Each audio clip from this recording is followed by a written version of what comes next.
kid you not, this has been my worst holiday ever. Like, things turned out the opposite of the way I planned it.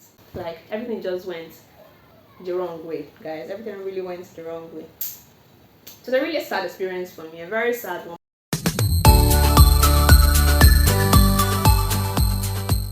Hey guys, welcome back to my channel. Oh my god, I don't even know where to start. As most of you already know, I traveled to Nigeria to rest, to relax, and all whatnot. But I kid you not, this has been my worst holiday ever. Like, things turned out the opposite of the way I planned it. I can't even wrap my head around everything that happened, but guys, things has been going the wrong way from what I planned, from what I had imagined, from what I had envisaged. Like, just think of anything going in the opposite direction, like plus and minus. That's the way my holiday has been going. So most of you have already seen the video of when I got to Nigeria. If you haven't seen it, I will put the link somewhere on the screen. Do well to check it out and see how I got back to Nigeria after 3 whole years. So guys, let me start my story. So I landed Nigeria, finally, everything was going fine. No, was everything really going fine? Okay, let me rewind. So I landed Nigeria, guys, on a Thursday. Yes, I landed on a Thursday afternoon. I got to the hotel to rest, to relax after spending over 22 hours on air and just things like that. So that Thursday, of course, I expected to be tired, to be jet lagged, and to be overwhelmed with the whole thing. Like, I'm finally in Nigeria, this feels so surreal, and all those kind of things. On Thursday, I was tired. On Friday, I was tired. So by Saturday, I felt a bit energized, and I said, okay, it's time to head to the east because my people don't stay in Lagos; they stay in the eastern part of Nigeria. So on Sunday, I headed to the east. So I got to the east, and then I should say that's where my story began. Like I said earlier, I was jet lagged, I was tired, and then my body system was just, somehow. But I just felt like the whole hustle and bustle of Lagos was trying to, make my body feel somehow. So I just felt like, it's tiredness.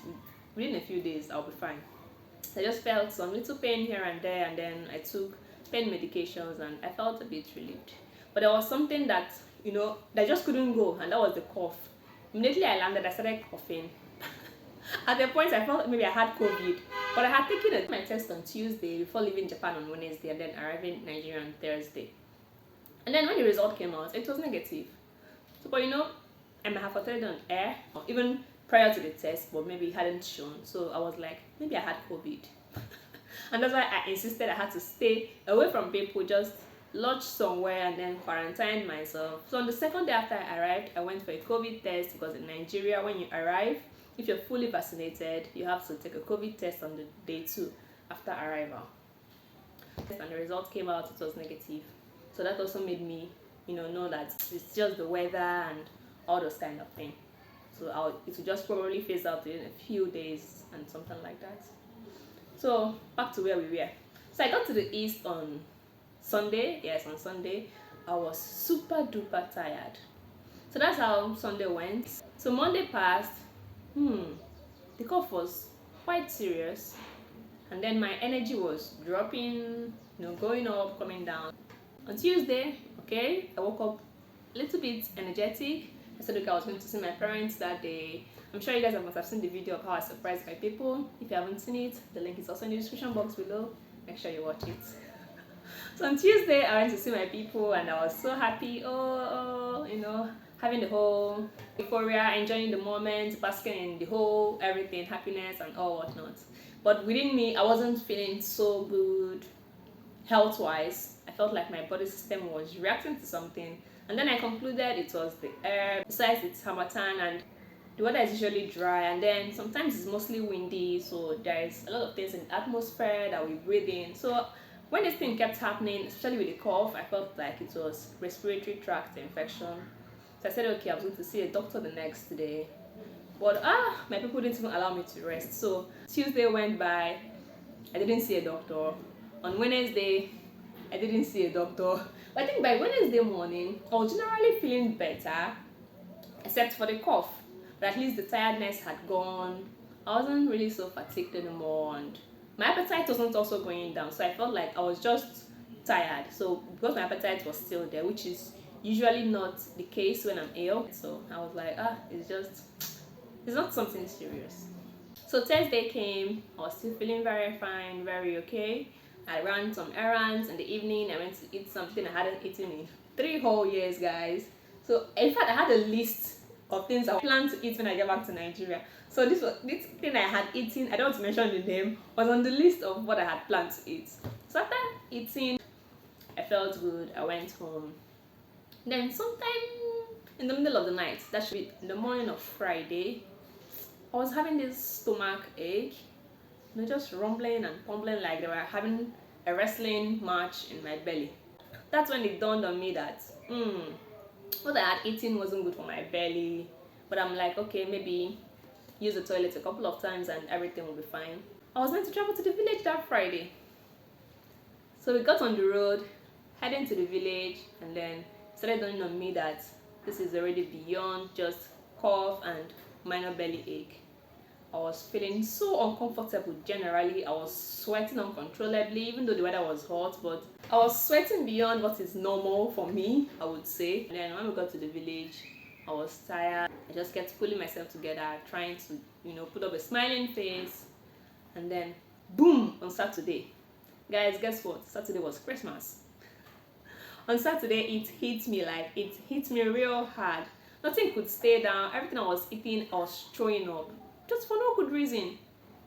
Even when I hadn't eaten, I was throwing up. I started with the whole weakness, and then the belly kept turning. I was given a stomach ache kind of medication.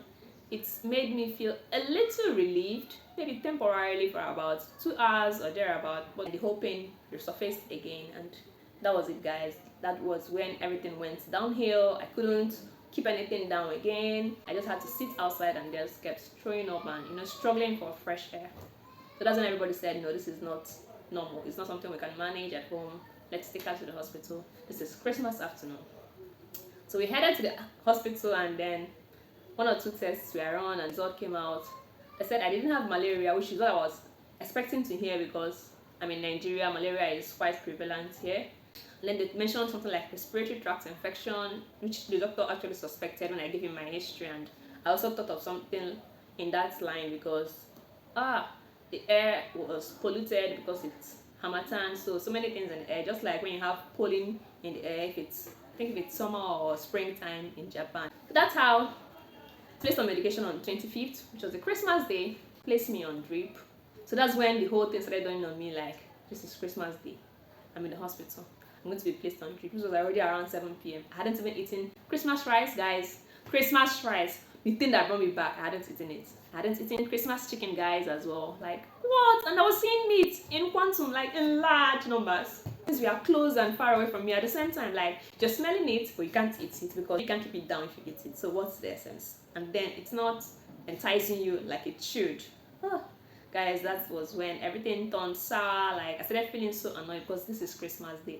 People in Nigeria would understand why I felt this way, and I'm a Christian, so this is Christmas day, and Christmas day in Nigeria, it feels different. It feels really different. In Japan, my Christmas day, I go to the lab. If it's on a weekday, if it's on a weekend, it's normal. Nobody cares about it. It's not something serious. It's not a holiday as well in Japan. It's like every regular day. So this meant a lot to me, and then I came back to rest, to unwind, to relieve myself of the whole stress, stay away from my books at least for some time. Stay away from laboratory work, stay away from thinking about experiments, and then here am I in the hospital on Christmas Day of all days. As if that wasn't enough, I was placed on the drip, and then 26th morning came, I woke up, my hands were swollen, like swollen. I don't know if it's how I placed my hand. I was very shocked at this point because I don't know what was happening. So the attention of the nurse was called, and then they had to move the drip from this side to this side. Even now, even though I've been discharged a couple of days ago, I don't know if you guys can see it, but this place is still swollen at this point. And then I was reacting badly, like really terribly, at the IV side. I had terrible rashes all around the IV sides. When the IV was moved to this point here, I had terrible rashes too, and then it was moved to this point. I also had terrible rashes. Like, I don't know what was happening. And then the worst part now came. Some of the medications weren't working. I wasn't responding positively. 27th morning comes. I'm still ill, not responding to treatment. Then they had to change the medication, give me higher doses. Like, everything was just going the wrong way. And then they finished me with lots of injections, not less than about maybe 25 injections. I'm not joking. Like, every day I had about 4 injections. I think 2 in the morning and 2 in the evening. So at a point, I almost fought the nurse. I told her to put all the injections into the drip. I'm not taking any more injections. My whole body is in pains. And she said, oh no, this is for the muscle. It can't pass through the vein. So please do this and that. Oh guys, it was a terrible time for me. A really terrible time. So that's how I spent 25th, 26th, 27th, 28th, 29th, 30th, and New Year Day, and 2nd of January in the hospital. I spent 8 whole days. This is someone that had just a few weeks to spend in Nigeria, and then 8 days of it was spent in the hospital.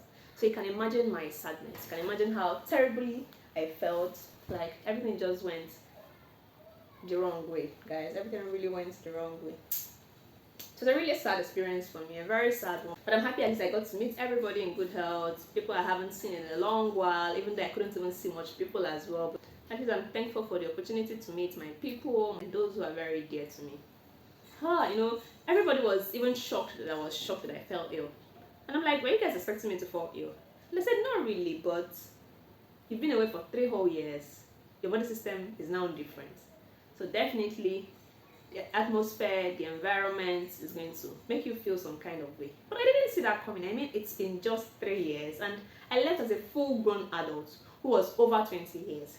And then to crown it all, I was born and raised in Nigeria. So like, the Nigerian blood in my vein, it's flowing in me, even if I've been abroad for how many years. I'm still Nigerian by birth, by everything.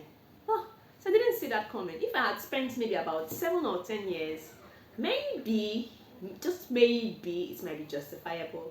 But just 3 years, guys. I mean, 3 years is like yesterday.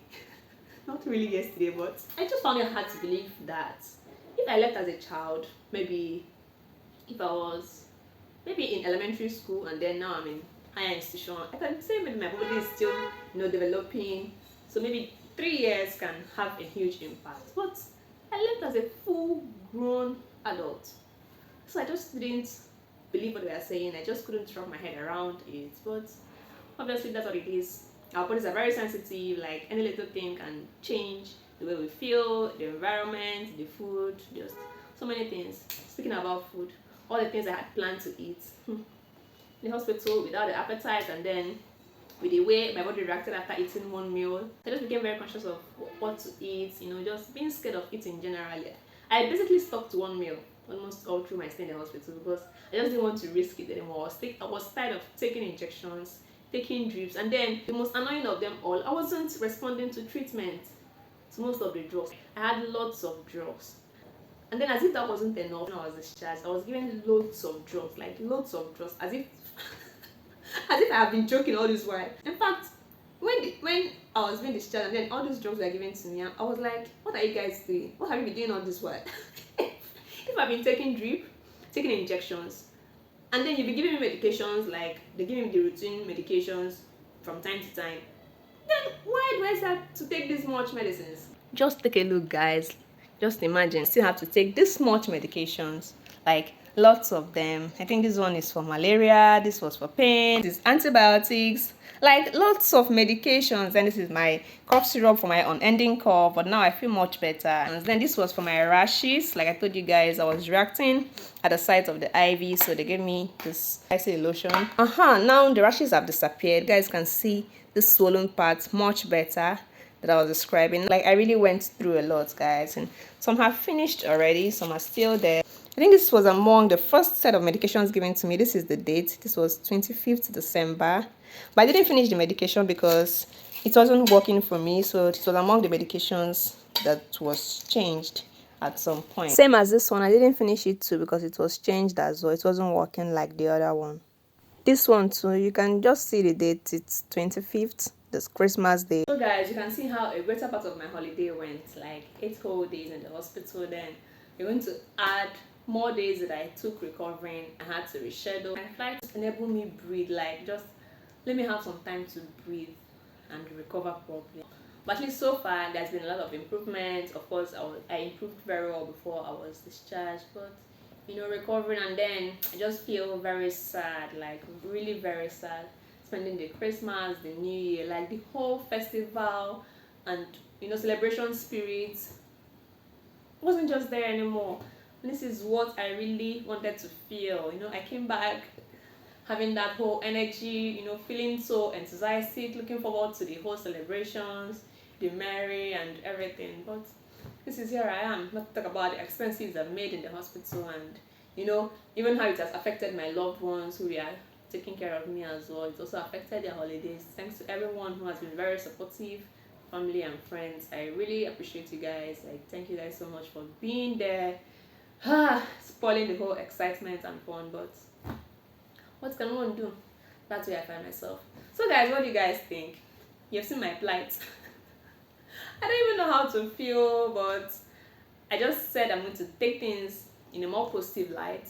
Like my mom said, if this didn't happen, you don't know what would have happened. Like you flew over 22 hours on air, something could have happened on air.